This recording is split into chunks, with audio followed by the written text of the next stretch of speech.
नमस्कार। जय हिंद साथियों। देखिए, फिर से स्वागत करता हूं आपके अपने बने चैनल पे। देखिए, हमारा सीरीज क्या चल रहा था, तो आप सभी को पता होगा। हमारा सीरीज आपको पता है, सीजीएल का अब हम लोग कर रहे हैं प्रैक्टिस, और सीजीएल को प्रैक्टिस में लेकर हम लोग इसको आगे बढ़ेंगे। क्या था हम लोग की कहानी, तो उसको देखेंगे। लेकिन उससे पहले आपको मैं बता दूं, हमारा चल रहा है कौन सा सीरीज। तो हमारा चल रहा है विजय रथ।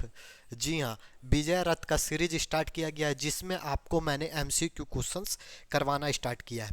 आपको पता होगा, मैं इस क्वेश्चंस के दायरे तक 15 नंबर तक मैंने आपको करवा दिया था। आज की जो कहानी स्टार्ट होगी वो 16 नंबर से हम लोग स्टार्ट करेंगे, और पूरे यहाँ पर 40 क्वेश्चन तक जाने की प्रयास रहेगी। क्योंकि आपको पता है झारखंड जीके में कितने सवालों का समावेश मिलेगा, तो 40 क्वेश्चंस आपको देखने को मिलेंगे। ध्यान से देखिएगा, ये सेशंस आपके लिए बहुत ही ज़्यादा इंपॉर्टेंट रखेगा।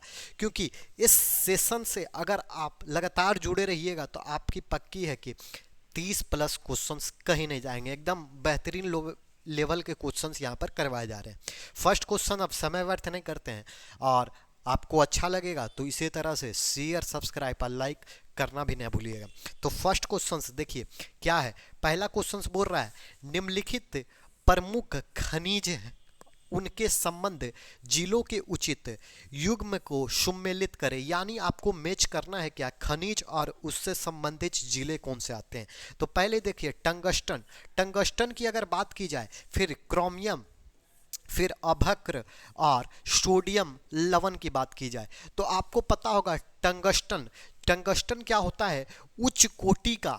टंगस्टन क्या होता है, तो उच्च कोटि का क्या बोला जाता है, तो इसको उच्च कोटि का इस्पात, उच्च कोटि का इस्पात तथा बिजली उपकरण, बिजली तथा बिजली उपकरण बनाने के लिए जो योग्य किया जाता है, उसको हम लोग बोलते क्या है, तो टंगस्टन बोलते हैं। अब यहाँ पर किस जिले से संबंधित है, तो आपको पता होगा टंगस्टन जो है सबसे ज़्यादा हजारीबाग का क्षेत्र, जी हाँ, कवर करता है, यानी हजारीबाग आपका। फिर अगर क्रोमियम की बात की जाए, तो क्रोमियम कहाँ की है, तो क्रोमियम आपको पता होगा, क्रोमियम आपको यहाँ पर सिंह भूम की बात है, क्रोमियम सिंह भूम की है। और फिर हम बात करें आगे अभक्र की। अभक्र कहाँ कहाँ पाया जाता है, तो अभक्र देखिए आपको कोडरमा, जी हाँ, कोडरमा का क्षेत्र भी मिलेगा। देखिए कहाँ कहाँ पाया जाता है, तो अभक्र कोडरमा का क्षेत्र। फिर आगे अगर बात करेंगे तो गिरिडीह का क्षेत्र, गिरिडीह, गिरिडीह का क्षेत्र, गिरिडीह का क्षेत्र, गिरिडीह का क्षेत्र, साथ ही साथ हजारीबाग में भी ये पाया जाता है। तो देखिए आपको पता है, फर्स्ट का मैंने हजारीबाग, सेकंड का फर्स्ट बोला, और थर्ड का कोडरमा। तो थर्ड का कोडरमा अगर जाइएगा तो इस तरह का ऑप्शंस आपको कहीं नहीं देखने को मिल रहा है। लेकिन सोडियम लवण की अगर बात की जाए ना, तो सोडियम लवण देखिए आपके कहाँ पाए जाते हैं, तो ये भी कोडरमा में पाया जाता है। इसीलिए इस ऑप्शंस के अनुसार अगर आप जाइएगा तो देखिए आपका तो इसमें भी कोडरमा होना चाहिए था, इसमें भी कोडरमा तो दिया ही हुआ है। लेकिन सबसे प्रचुर मात्रा में अगर सोडियम लवण की बात की जाए, सोडियम आपके कोडरमा में पाया जाता है। इसीलिए आप क्या मारिएगा, तो ऑप्शन नंबर ए मारकर निकल जाइएगा, क्योंकि फोर्थ और फर्स्ट आपको यहाँ पर मिल रहा है। इस तरह से कंफ्यूजन्स ये मैचिंग करने वाले में मिलते हैं, लेकिन आपको कंफ्यूज होने की आवश्यकता नहीं है। आते हैं हम लोग नेक्स्ट प्रश्न की तरफ। नेक्स्ट प्रश्न क्या है उस पर देखते हैं। तो इसका आपको क्लियर है ना, अगर नहीं क्लियर है तो मैं फिर से बता दूं आपको क्या होगा। आपका होगा, फिर से मैं बता दूं, टंगस्टन हजारीबाग का क्षेत्र, क्रोमियम सिंहभूम का क्षेत्र, अभक्र संथाल परगना, और सोडियम लवण आपका कोडरमा। यानी जो सीरीज बनेगा 4 1 2 3 का, यानी option number A. Next question की तरफ बढ़िए। नेक्स्ट क्वेश्चन क्या है, 17 नंबर क्वेश्चन। देखिए बहुत ही सुंदर क्वेश्चन है, थोड़ा ध्यान से इसको पढ़िए। क्या बोल रहा है 17 नंबर में, 17 नंबर में बोल रहा है कि अमानत बराज परियोजना का निर्माण कहाँ किया गया था। आपको पता होगा, जब मैंने परियोजना की क्लास करवाई थी तो आपको ध्यान होगा कि अमानत बराज परियोजना ये अभी की नहीं है, ये रघुवर सरकार के समय की है। और जिनको पता होगा एक बार थोड़ा कमेंट करके बताइएगा, रघुवर सरकार के समय की है, तो ये आप कमेंट करके थोड़ा बताइएगा, इसका हम जानना चाहते हैं कि आप सही आंसर देते हैं कि नहीं। नेक्स्ट प्रश्न की तरफ हम आते हैं। तो नेक्स्ट प्रश्न में क्या हम देखते हैं, तो नेक्स्ट प्रश्न है, देखिए, झारखंड में कब से इंडियन कॉपर कॉम्प्लेक्स द्वारा तांबा खनन कार्य किया जा रहा है। देखिए, इंडियन कॉपर कॉम्प्लेक्स द्वारा तांबा का कार्य किया जा रहा है। पहले तो आप समझ जाइए कि झारखंड में ये जो तांबा है ना, तांबा का भंडारण की अगर बात करें ना, तो झारखंड राज्य, जी हाँ, झारखंड राज्य तांबा भंडारण में देश में तीसरे नंबर पे आता है। देश में तीसरा नंबर पर किसका स्थान है, तो आप बोलिएगा झारखंड का। किस में, तो तांबा का भंडारण करने में, यानी वेयर हाउसिंग करने में। अभी अगर करंट की बात की जाए, अभी तांबा का अगर झारखंड में रिजर्व देखा जाए, रिजर्व मतलब कितना रिजर्व करके रखा हुआ है झारखंड में, तो ये कितना प्रतिशत अभी है, तो 18.48, यानी 18 दशमलव लगभग 48% हमारे झारखंड में तांबा अभी रिजर्व करके सुरक्षित ढंग से रखा गया है, सुरक्षित ढंग से रखा हुआ है। अब कहानी हमसे क्या पूछा कि इंडियन कॉपर कॉम्प्लेक्स द्वारा खनन का कार्य कब स्टार्ट हुआ था। तो देखिए, खनन कार्य यहाँ पर जो शुरुआत हुई थी ना, खनन कार्य 1924 में यहाँ पर शुरुआत हो गई थी। कितना, तो 1924 में आपकी शुरुआत हो गई थी। किसके द्वारा, वो भी आप थोड़ा कमेंट करके बताइएगा। आपका ऑप्शन नंबर बी होगा, बी फॉर बॉम्बे। देखिए, यहाँ पर क्या होता है ना, कंफ्यूजन से रहता है। अगर आपको ऑप्शंस में एक और चीज समझ आइए, अगर 1930 देता ना, तब यहाँ पर कंफ्यूजन बन जाता है, क्योंकि खनन जो है ना, खनन कार्य शुरुआत कब हुआ था, तो 1924 में।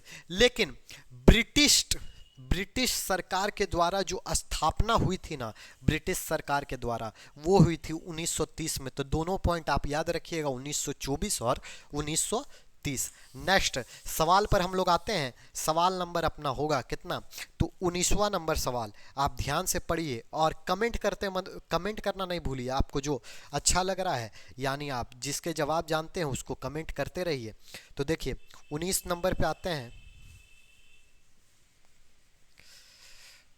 19 नंबर, देखिए 19 नंबर पे आते हैं। 19 नंबर पे क्या बोला गया है, 19 नंबर पे बोला गया, झारखंड में सोनारी हवाई अड्डा कहाँ स्थित है। झारखंड में सोनारी हवाई अड्डा कहाँ स्थित है, ये आपको बताना है। तो कमेंट करके बताइए। देखिए, सोनारी हवाई अड्डा की बात करें तो सोनारी हवाई अड्डा कहाँ स्थित है, तो ये जो स्थित है वो आपको कहाँ दिखाई देगा, तो जमशेदपुर में ये स्थित है। अगर हम रांची में बात कर रहे हैं तो रांची में सभी को पता है बिरसा मुंडा। फिर देवघर की बात करें तो देवघर में ऐसा कहीं भी हवाई अड्डे की दिखाई नहीं देगा। बोकारो में खुद बोकारो हवाई अड्डा है, पलामू में कोई भी हवाई अड्डा नहीं है। तो इसका आंसर क्या हो जाएगा, जमशेदपुर। लेकिन देखिए, ऑप्शंस में कहीं भी जमशेदपुर की चर्चाएं नहीं है, यानी ये क्वेश्चंस कहीं ना कहीं डिफेक्टिव, या आप बोल सकते हैं थोड़ा सा मिसप्रिंट हो सकता है। लेकिन इसका जो आंसर सोनारी, एक बार आप भी कंफर्म कीजिएगा, एक बार पता कीजिएगा शायद, लेकिन मेरे अंदाज से सोनारी जो हवाई अड्डा है वो जमशेदपुर में स्थित है। आगे हम लोग चर्चा करेंगे 20वां नंबर से, और 20वां नंबर से हम लोग देखेंगे। तो 20वां नंबर से अब इस पीडीएफ में लगता है डाला नहीं गया है, तो थोड़ा सा आपको वेट करना होगा, पीडीएफ में मैं डलवा दूं।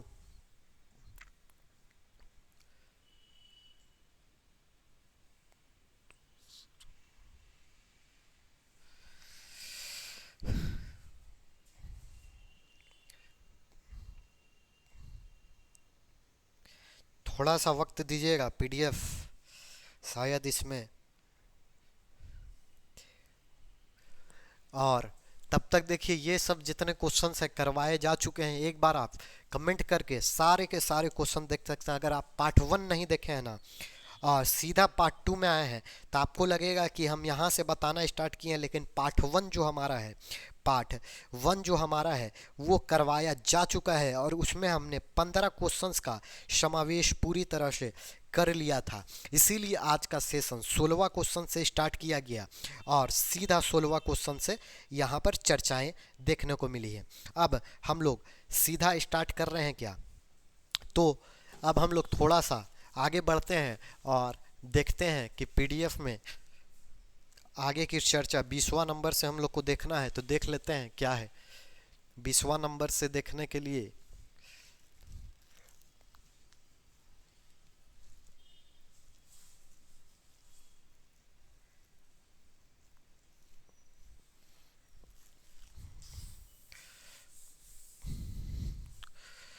थोड़ा सा वक्त दीजिएगा, थोड़ा सा।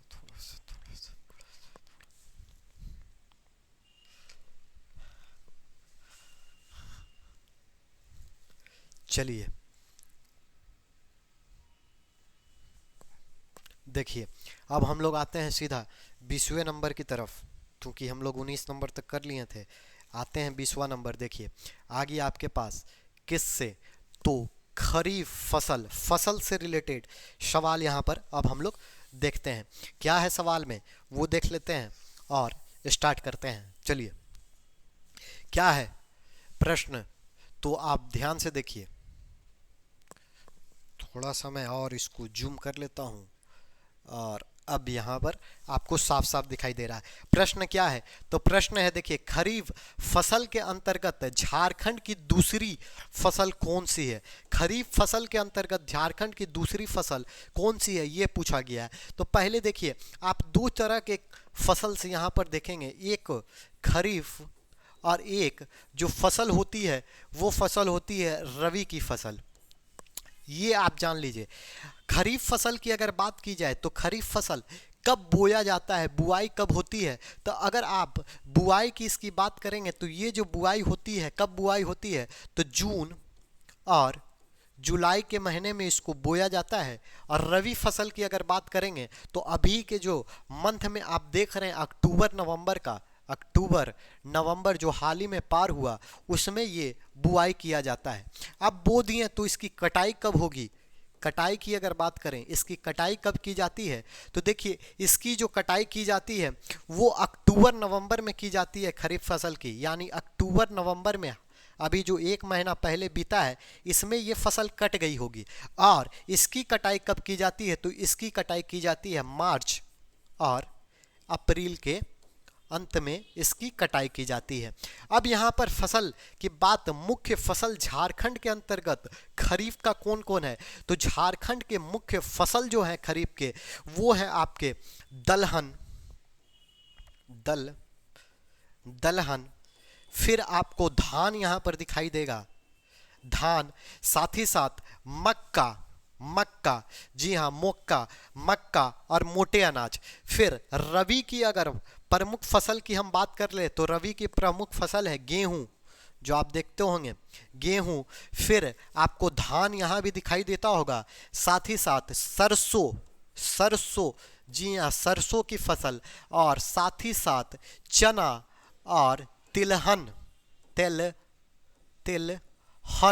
की यहाँ पर आपके रबी के प्रमुख फसल है। यहाँ पर हमसे क्या पूछा, दूसरी फसल।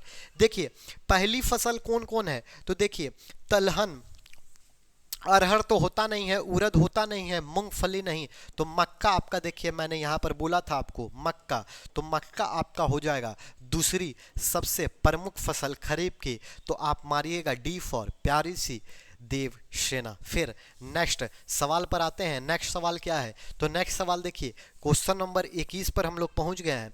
झारखंड राज्य में औद्योगिक क्षेत्रीय विकास प्राधिकरणों की कुल संख्या कितनी है। देखिए यह मैं पहले भी करवा चुका हूं, तो ये कमेंट करके आप बताइएगा कि कितनी है। तो देखिए बहुत सुंदर सा सवाल है, औद्योगिक क्षेत्रीय विकास प्राधिकरणों की कुल संख्या की बात की गई है। तो देखिए आपको पता होगा कितना है झारखंड में, तो थोड़ा सा आप कमेंट करके बताइए, उसके बाद मैं बताता हूं। तो देखिए कुल संख्या की अगर बात की जाए ना, तो कुल संख्या यहाँ पर कितने हैं, तो कुल संख्या 4 है। जी हाँ टोटल कुल संख्या 4 है, यानी ए फॉर आओ ना कभी हवेली पे आंसर होगा। देखिए कैसे कैसे हैं, तो 3 + 1 का जोड़ बनता है। अब आप बोलिएगा ये 3 + 1 का जोड़ क्या बता रहे हैं सर, तो देखिए इसको बताएंगे, लेकिन उससे पहले अगर सेशन को आपको अच्छा लग रहा है तो कमेंट करना ना भूलिए, और साथ ही साथ लोगों में ज़्यादा से ज़्यादा शेयर करना भी ना भूलिए, क्योंकि आपको पता है ये विजय रथ है और इस बार की गाड़ी रुकनी नहीं चाहिए। हर विद्यार्थी के पास ये कहानी पहुंचनी चाहिए। अब मैंने बताया कि 3 + 4 की स्थिति, तो 3 + 4 मतलब क्या है वो समझिए। 3 + 4 क्या है, 1974 में इसकी संख्या थी 3, लेकिन 1974 के बाद 2006, जी हाँ 13 जुलाई 2006 में इसकी एक संख्या बढ़ गई और एक का नाम जुड़ गया, इसीलिए ये हो गया 4। अब ये कौन एक जुड़ा है, तो एक जो जुड़ा है वो है संथाल परगना। संथाल परगना यहाँ पर जुड़ा है। अब संथाल परगना के अंदर में आप जान रहे हैं कौन कौन से जिले आएंगे, दुमका, देवघर, ये सब बताने की जरूरत नहीं है, अगर जिले गिनते रहेंगे तो ज़्यादा हो जाएगा। लेकिन पहले 3 कौन थे वो जानने के लिए आपको आवश्यकता रखती है। तो पहले जो 3 थे वो थे रांची, देखिए मैं पूरा नाम नहीं लिख रहा हूं, अगर पूरा नाम इसका लिखाएगा तो ये लिखाएगा रांची औद्योगिक क्षेत्र विकास प्राधिकरण, ठीक।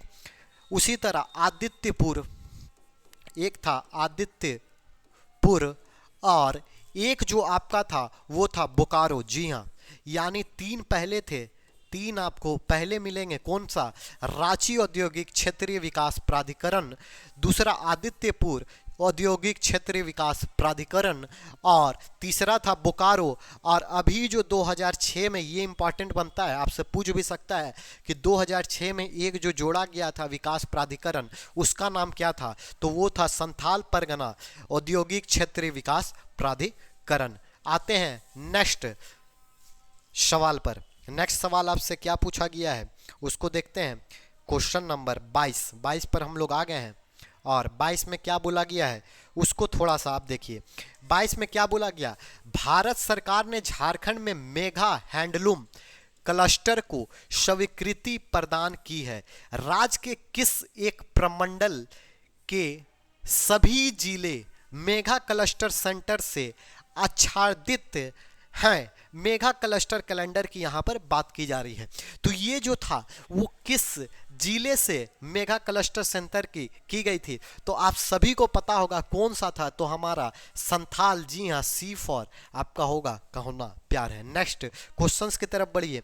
नेक्स्ट क्वेश्चंस क्या है, तो नेक्स्ट क्वेश्चंस यहाँ पर आप देख रहे हैं, नेक्स्ट क्वेश्चंस दिया हुआ है, द्वितीय औद्योगिक नीति के तहत, द्वितीय औद्योगिक नीति के तहत किस स्तर पर भूमि बैंक के निर्माण का लक्ष्य रखा गया है। जो द्वितीय औद्योगिकरण हुआ था, औद्योगिक नीति हुई थी, आपको पता होगा कब हुआ होगा, कमेंट करके बताइएगा, कि प्रीवियस जो एमसीक्यू सीरीज बहुत सारा करवाए उसमें हम डिटेल वाइज इसकी बात किए होंगे, औद्योगिक नीति की बात की हुई है।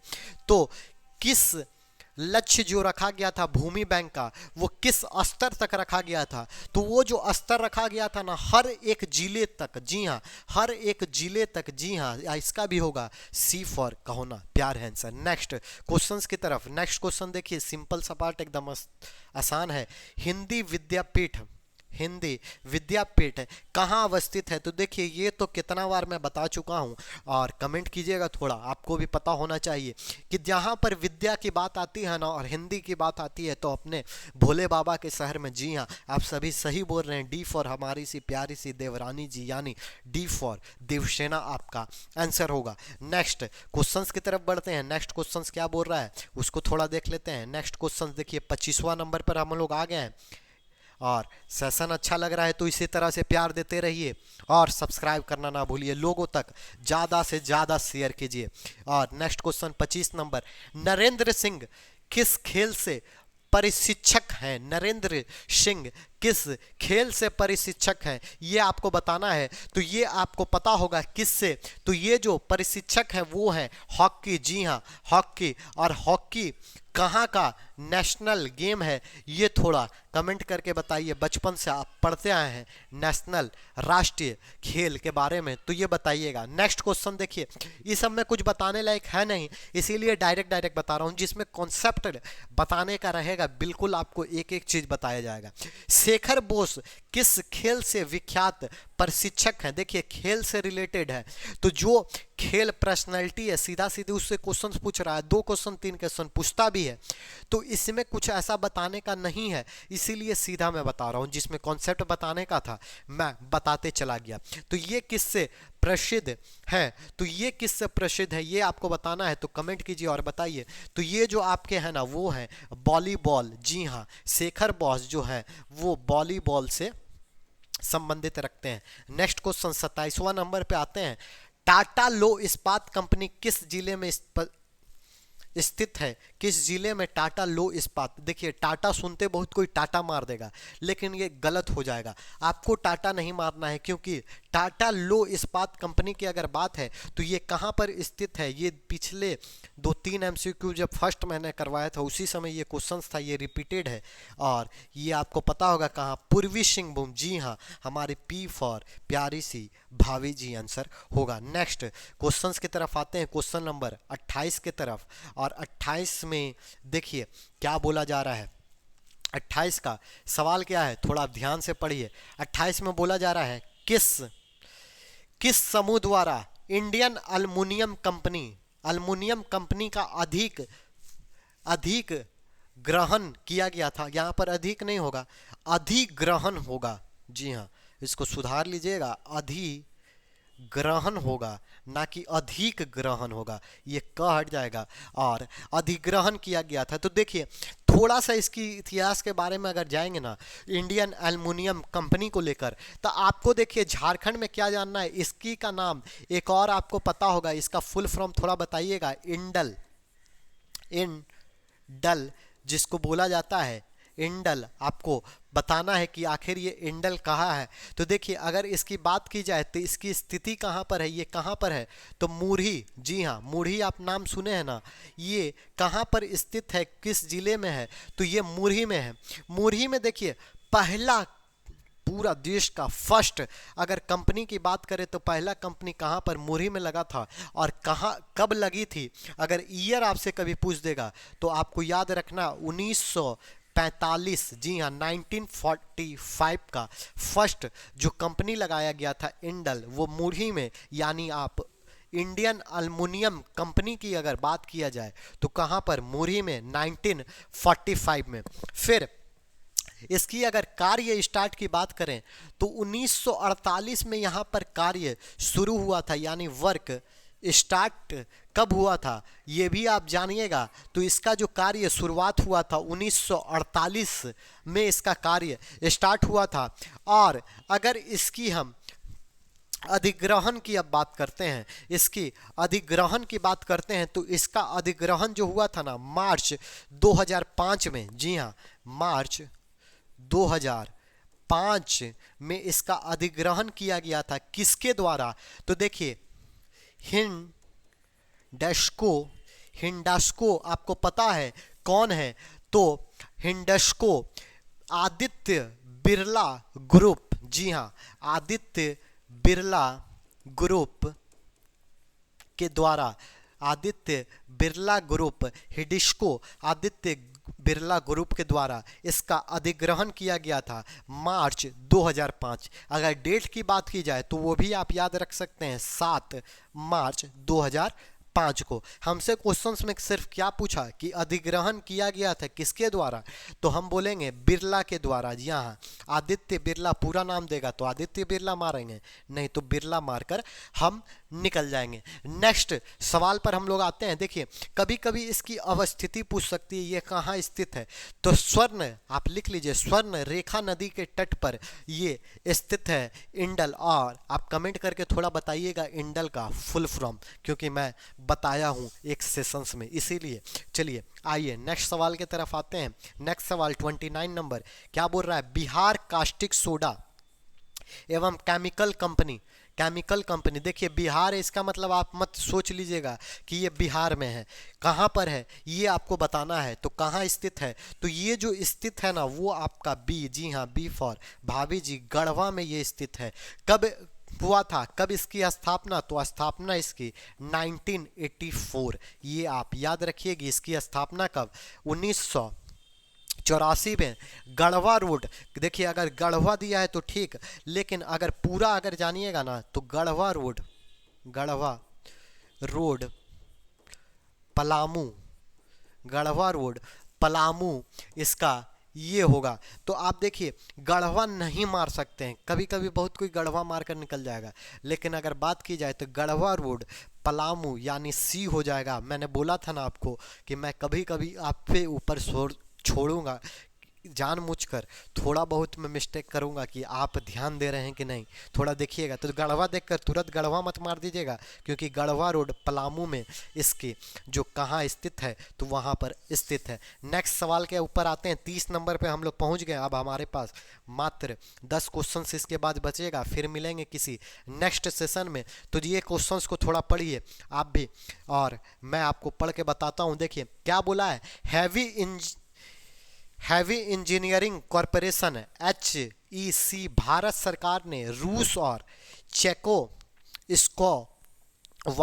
चेकोस्लोवाकिया के सहयोग से झारखंड में स्थापित किया। और दूसरा पॉइंट है, झारखंड के उर्वरक का प्रथम कारखाना सिंदरी में लगा था। उपयुक्त तत्वों में से कौन सा सत्य है ये आपको बताना है। तो देखिए बिल्कुल एकदम सिंपल साधारण सा एकदम सवाल है क्या, तो देखिए झारखंड उर्वरक, ये तो अपने आप में पॉइंट आप बोलिएगा सही है क्या। तो आप अगर पढ़े होंगे ना HCE के बारे में तो आपको पता होगा कि ये बिल्कुल पॉइंट सही है कि भारत सरकार के रूस और चेकोस्लोवाकिया के सहयोग से झारखंड में ये स्थापना की गई थी, किसकी, हैवी इंजीनियरिंग कॉरपोरेशन की।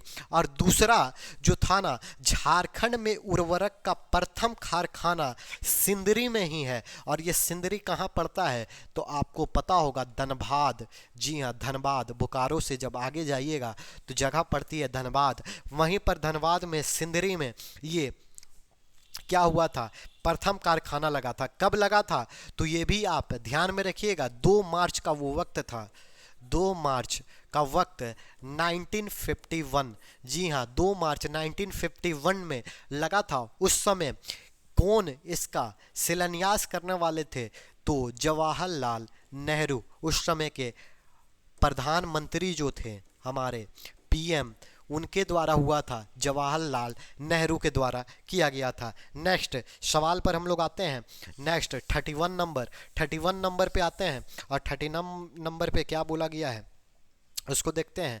और अब 10 क्वेश्चन का लास्ट सिलसिला हम लोग के बीच। देखिए क्या बोला गया, झारखंड के किस जिले में स्थित गवर्नमेंट प्रशिक्षण दिया जा रहा है, गवर्नमेंट का प्रशिक्षण जो है झारखंड के किस जिले में दिया जा रहा है, ये आपसे सवाल किया गया है। तो ये सवाल आप पढ़िए और उत्तर देने का प्रयास कीजिए। ये जो किया जा रहा है वो देखिए, झारखंड में गवर्नमेंट प्रशिक्षण, तो झारखंड की राजधानी कहाँ, तो आप बोलिएगा रांची। तो झारखंड की जहाँ राजधानी है वहीं ये प्रशिक्षण किया जाएगा, तो वो प्रशिक्षण आपका रांची, जी हाँ ए फॉर आओ ना कभी हवेली पे आंसर होगा। नेक्स्ट क्वेश्चंस की तरफ, झारखंड अनुसूचित जाति एवं जनजाति सिविल सेवा प्रोत्साहन योजना के तहत देय राशि कितना है। देखिए अगर झारखंड के आप अनुसूचित जनजाति या जातियों से आते हैं तो अगर आप सिविल सेवा की परीक्षा PT अगर पास कर लेते हैं ना तो आपको मिलता क्या है, एक शुल्क मिलेगा, एक देय राशि दी जाती है। क्योंकि आप मेंस की तैयारी कर सकें, इसके लिए दिया जाता है। तो यही पूछ रहा है, ये जो योजना चलाई गई थी इसके अंतर्गत जो ये योजना चलाई गई थी उसमें कितना रुपए आपको दिया जाता है, कितना राशि दी जाती है। तो वो जो राशियां दी जाती है ना, 1 लाख रुपए, जी हाँ 1 लाख रुपए आपको दिया जाएगा अगर आप PT निकाल लेते हैं, यानी प्रीलिम्स का एग्जाम अगर क्वालिफाइड कीजिएगा तो आपको मिलेगा 1 लाख रुपए। अगर सिविल सर्विस एग्जाम अगर आप पास करते हो, वो चाहे भी है झारखंड हो या यूपीएससी हो, जेपीएससी भी निकालिएगा तो सरकार देगी। लेकिन एक प्रावधान क्या है इसमें जो है ना, इनकम आपका सर्टिफिकेट कितना होना चाहिए ये भी थोड़ा सा आप जान लीजिए। इनकम जो आपका होना चाहिए ना, वो 2.5 लाख से कम होना चाहिए, 2.5 लाख से कम होना चाहिए। ऐसे तो अनुसूचित जाति और जनजाति के लिए है, तब तो 2.5 लाख से कम ही होगा, तभी ये कास्ट सर्टिफिकेट बना होगा। तो 2.5 लाख से जिनकी इनकम कम है और इस जाति में आते हैं तो उनको 1 लाख का राशि दिया जाता है सरकार के थ्रू। नेक्स्ट सवाल पर हम लोग आते हैं। नेक्स्ट सवाल आपका 33 नंबर क्या बोल रहा है? 33 नंबर बोल रहा है, फिर देखिए योजना आपके लिए इंपॉर्टेंट है और योजना से 3-4 क्वेश्चन गुच्छे के साथ पूछता है। तो देखिए, झारखंड सरकार द्वारा राज्य में वृद्धावस्था या विधवा में हो या दिव्यांग हो, पेंशन योजना के तहत प्रति माह सहायता राशि कितनी दी जाती है। इसमें भी वही पूछा, प्रति माह सहायता राशि आपको कितनी दी जाती है। तो देखिए, ये जो योजना, पहली बात आप समझ जाइए, ये जो योजना चलाई गई थी ना, वो कब चलाई गई थी? तो ये योजना की शुरुआत हुई थी 2018 में। और 2018 में किसकी सरकार थी? तो रघुवर दास के सरकार के टाइम ये स्टार्ट किया गया था योजना। कितना दिया जाता है? तो इसमें जो राशियां दी गई है 500 रुपये, बहुत जगह आपको 700 रुपये भी देखने को मिलेगा, बहुत जगह आपको 700 रुपये देखने को मिलेगा, बहुत जगह 500 रुपये देखने को मिलेगा। तो ये 700 रुपये का प्रावधान यहाँ पर किया गया है।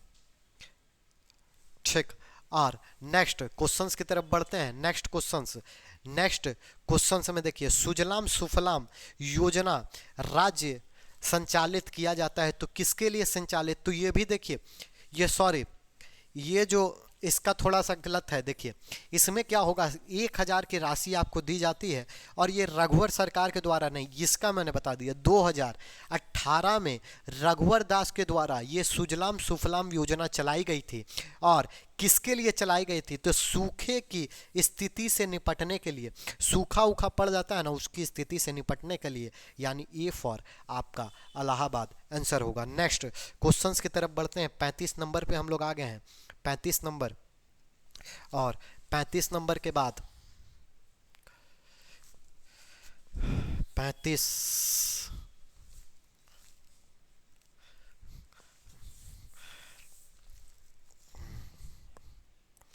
आइए, 35 नंबर आपको दिखाई दे रहा है, पढ़िए और क्वेश्चन से एक बार देखिए क्या बोला गया है। क्वेश्चन से बोला गया है, केंद्र सरकार द्वारा प्रति वर्ष कब अंत्योदय दिवस मनाया जाता है? तो कब मनाया जाता है? देखिए, ये डे का तो एक सवाल आपसे पूछा ही जाता है, तो ये कब मनाया जाता है? तो आप सभी को पता होगा 25 सितंबर को ये मनाया जाता है, डी फॉर आपकी प्यारी सी देवरानी जी। फिर सोशल जस्टिस दिवस की अगर बात करें तो इसी दिन, जिसको अंत्योदय दिवस कहते हैं हम लोग। फिर देखिए 36 नंबर, कौन सी योजना विश्व बैंक या IAAD द्वारा सहायता प्राप्त परियोजना है? तो किसके द्वारा ये परियोजना चलाई जाती है और किसके द्वारा है? तो ये जो परियोजना है वह सर्वशक्ति योजना, जी हाँ, सर्वशक्ति योजना, बी फॉर आपका बाहुबली आंसर होगा। नेक्स्ट देखिए, मुख्यमंत्री दाल भात योजना, मुख्यमंत्री दाल भात योजना की शुरुआत कब हुई? तो मुख्यमंत्री दाल भात योजना की शुरुआत कब हुई थी आपको पता होना चाहिए। मुख्यमंत्री दाल भात योजना में क्या है, आपको 5 रुपये या बहुत जगह आप देखिएगा 10 रुपये में क्या खिलाया जाता है? तो आपको दोपहर का खाना दिया जाता है, जो बोला जाता है कि कोई भूखा नहीं रहे। यही सरकार की तरफ से एक योजना चलाई गई थी कि कोई भूखा पेट ना सोए, इसीलिए इस योजना की शुरुआत की गई थी, मुख्यमंत्री दाल भात योजना, जिसमें 5 से 10 रुपये में आपको क्या खिलाया जाता था? तो खिलाया जाता था आपको दाल भात, दोपहर का मिलता था, जो अभी भी मिलती है। तो कब इसकी शुरुआत हुई थी ये आपसे पूछा है। तो इसकी जो शुरुआत हुई थी वो आप याद रखिएगा 2011 में, जी हाँ 2011 में इसका शुरुआत किया गया था। नेक्स्ट क्वेश्चंस की तरफ बढ़िए। नेक्स्ट क्वेश्चंस 38 नंबर पर हम लोग आ गए हैं और कुछ ही क्षण के बाद ये सेशंस को अंत होगा। फिलहाल आपको अगर सेशंस अच्छा लग रहा है, सवाल कर अच्छे बेहतरीन लग रहे हैं, तो आप लोगों में सब्सक्राइब करना ना भूलिए और साथ ही साथ लाइक करना भी नहीं भूलिए, दबा कर कीजिए। चलिए नेक्स्ट क्वेश्चन है, निम्न में से दालमा, देखिए दालमा अभयारण्य झारखंड के किस जिले में है? दालमा, दालमा नहीं होगा, लामा, दालमा अभयारण्य झारखंड के किस जिले में है, ये आपको जानना है। तो देखिए दालमा ये गलत लिखा हुआ है, बहुत जगह आपको देखने को मिलेगा दलामा, दलामा जो एग्जैक्ट है। तो देखिए किस जिले में स्थित है, तो अगर जिला की बात की जाए तो ये जो जिले में है ये आपको हजारीबाग में स्थित मिलेगा। अब थोड़ा सा ये देख लीजिए, हजारीबाग में नहीं, सॉरी हजारीबाग में नहीं, ये आपको जो स्थित मिलेगा वो पूर्वी सिंहभूम में मिलेगा। जी हाँ, दलमा अभयारण्य झारखंड में कहाँ है, तो आप बोलिएगा पूर्वी सिंहभूम में है। कब इसकी स्थापना हुई वो जान लीजिए, 1976 में इसकी स्थापना हुई थी।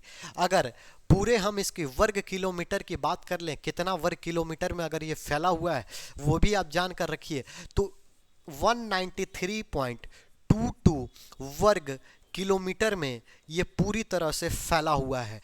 पूर्वी सिंहभूम में ये दलमा अभयारण्य जो फैला हुआ है।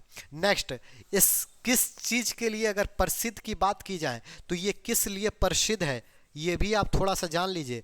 तो ये जो प्रसिद्ध है ना, हाथियों के लिए ये प्रसिद्ध है, हाथियों के लिए ये प्रसिद्ध माना जाता है। लेकिन अभी तो जान रहे हैं हाथी उती किस तरह से लुप्त होते चल जा रहे हैं, लेकिन ये हाथियों के लिए प्रसिद्ध माना जाता है। हजारीबाग की अगर बात की जाए तो हजारीबाग में भी एक है, और हजारीबाग के ही नाम पर है हजारीबाग वन्य जीव, हजारीबाग वन्य जीव अभयारण्य एक आपको पता है वहाँ पर भी है हजारीबाग में। और हजारीबाग की अगर स्थापना की बात करें तो कितने में, हजारीबाग में 1976 में यहाँ भी ये स्थापना हुआ था हजारीबाग में।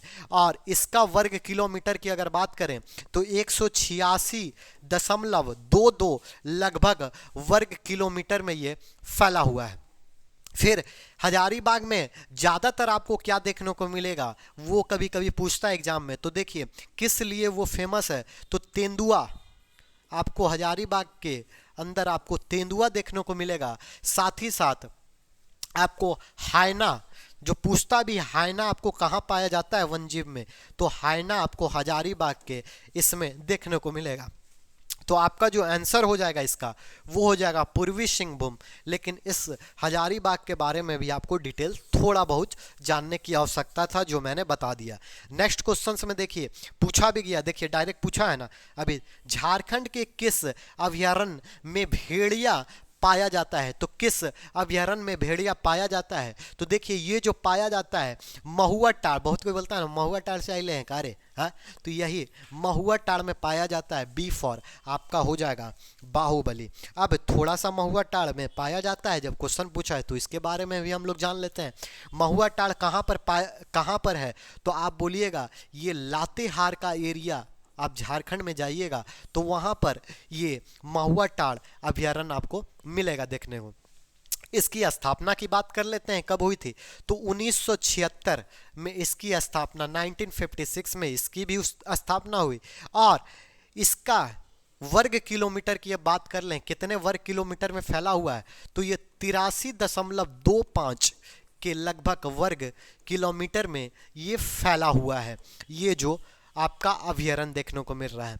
और सबसे खास बात इसी के आप एक जलप्रपात देखते होंगे क्या, तो बूढ़ा घाघ, जी हाँ बूढ़ा घाघ जलप्रपात। ये जो बूढ़ा घाघ जलप्रपात देख रहे हैं झारखंड के सबसे ऊंची जलप्रपात, जी हाँ झारखंड का सबसे ऊंचा जलप्रपात जो बोला जाता है, सबसे ऊंचा जलप्रपात ये कहाँ है, तो इसी एरिया के आसपास में आपको देखने को मिलेगा। ये महुआ टाड़ के आसपास में सबसे बड़ा झारखंड का जलप्रपात जो बूढ़ाघाघ है वो यहाँ पर आपको देखने को मिलेगा। अब आखिरी क्वेश्चंस आपका 40 नंबर और कहानी आपका होगा समाप्त। लेकिन उससे पहले थोड़ा सा और डिस्कशंस ले ही लेते हैं। अब चर्चाएं हुई है तो किसका, उद्यान का बात हुआ है और अभयारण्य का बात हुआ है, तो आप कमेंट करके बताइए। ऐसे तो मैं बता दिया हूं आपको पता होगा कुल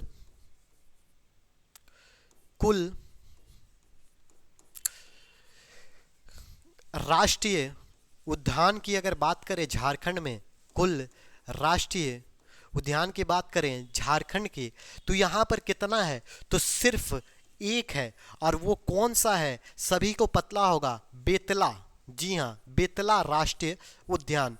लेकिन अगर आपसे पूछ दे वन्य जीव अभयारण्य कितने हैं, वन्य जीव अभयारण्य टोटल कितने हैं, तो आप बोलिएगा वन्य जीव अभयारण्य टोटल यहाँ पर है वो संख्या 11 है, टोटल संख्या 11 है। आपसे पूछ सकता है सबसे सबसे सबसे पुराना, सबसे पुराना वह सबसे बड़ा, सबसे पुराना वह सबसे बड़ा की अगर बात आपसे कर देगा तो वो कौन सा है। अब क्या सबसे बड़ा या सबसे पुराना वन्य जीव अभयारण्य की बात करेगा वो कौन सा है, तो आप बोलिएगा वो है पलामू। जी हाँ, पलामू वन्य जीव अभयारण्य। अब इसकी स्थापना 1976, लेकिन अगर सबसे बड़ा में बात करें तो वर्ग किलोमीटर की अगर बात कर लें, कितने वर्ग किलोमीटर में फैला हुआ है, तो ये लगभग 772.25 वर्ग किलोमीटर में फैला हुआ है, इसीलिए यह सबसे बड़ा और पुराना। तो आपको ये भी याद रखनी होगी कि सबसे छोटा और सबसे छोटा अगर आपसे पूछ दे तो वो भी आप याद रखिएगा। सबसे छोटा की अगर बात करेगा तो वो आपको याद रखना है उधवा, उधवा। जी हाँ, उधवा। और उधवा कहाँ कहाँ है, तो उधवा कौन से जिले में, तो साहेबगंज, साहेबगंज की अगर जाइएगा तब वहाँ पर आपको दिखाई देगा उधवा। इसकी स्थापना कब हुई थी वो भी जान लीजिए, तो इसकी स्थापना 1991 और सबसे कम वर्ग किलोमीटर में फैला हुआ ये है, वो कितने में फैला हुआ है, तो मात्र 5.65 वर्ग किलोमीटर में ये फैला हुआ है। इसीलिए सबसे छोटा आप ध्यान में रखिएगा उधवा, और सबसे पुराना या बड़ा पूछे तो आप पलामू को टिक मारिएगा। अब आखिरी क्वेश्चंस, आखिरी पड़ाव में हम लोग आ गए हैं। क्या है क्वेश्चंस, 40वां नंबर, जो इस सेशन का वन स्थिति रिपोर्ट 2019 के अनुसार झारखंड राज्य के कितने प्रतिशत भूभाग पर अतिसंघन वन का विस्तार है, तो ये आपको बताना है। तो ये जो विस्तार है वो कितना था, अगर 19 की आप रिपोर्ट देखिएगा तो वो था 3.27। जी हाँ, 3.27, यानी ए फॉर आओ ना कभी हवेली पे। देखिए कंफ्यूजन का ये सवाल था क्योंकि 3.27 और 3.26 एकदम करीबी का मामला सेट किया गया था। तो चलिए मिलेंगे इसी तरह किसी और वीडियो में नेक्स्ट सेशन के साथ, और इसी तरह से प्रैक्टिस करते रहेंगे जब तक, क्योंकि इस विजय रथ को आपको पार लगाना है और सेशन अच्छा लगेगा तो इसी तरह से लोगों में आप सब्सक्राइब शेयर करना ना भूलिए, और ज़्यादा से ज़्यादा शेयर करके हम लोग को भी आगे बढ़ाते रहिए। मिलेंगे किसी और वीडियो में, तब तक के लिए जय हिंद।